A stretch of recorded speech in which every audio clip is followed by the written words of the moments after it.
Hey, I'm PH and welcome to another episode of Good Bible Knowledge with PhD. In these videos, I hope to answer common questions about the Bible in a fun and creative way.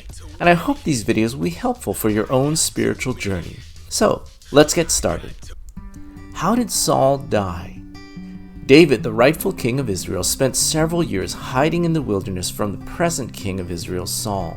Though Saul had promised several times to stop his pursuit, in his jealous rage he continued to seek David's life at every opportunity. Weary from running, David sought safety for himself and his men in, of all places, the land of the Philistines, Israel's sworn enemy.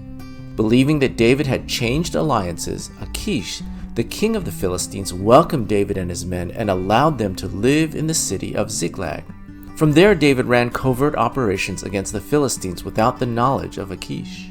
This seemed like a good situation for David until the Philistines decided to go to war against Saul and the armies of Israel on the fields of Jezreel. King Achish ordered David and his men to join the Philistines against the army of Israel. But as David and his men took their places, a Philistine commander urged King Achish to send David back home to Ziklag.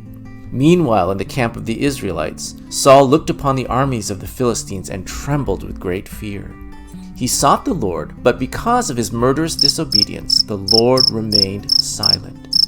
In an act of desperation, Saul disguised himself and sought a woman of the dark arts in a place called Endor, where he hoped to contact a departed spirit of Samuel. There, an apparition, in the appearance of Samuel, appeared to Saul. But instead of encouraging counsel, God pronounced that Saul and his sons would die in battle, and his reign and kingly line would end in disgrace. Meanwhile, when David and his men returned to Ziklag, they found the city in flames and their families captured by a group of raiders called the Amalekites. David humbly sought the Lord, who promised David victory. David rallied his men and swiftly overtook the Amalekites, rescuing all their loved ones unharmed. Back in the battlefield of Jezreel, as the battle pressed hard, the Israelites fled in fear. Saul was injured by an enemy arrow, and fearing captivity, Saul killed himself by falling on his own sword. The army of the Philistines eventually overtook the Israelites, and Saul's sons, including Jonathan, were slain in battle. This tragic story of the death of Saul reminds us of the importance of walking in light of God's favor. Saul began with all the worldly advantages of kingship. He was tall, inspiring, and had a kingly appearance. However, his own jealousy, fear, and lack of faith in the Lord led him to grievous disobedience and rebellion against God. And though given a number of chances to turn, Saul continued down a dark and murderous path away from the presence and favor of God.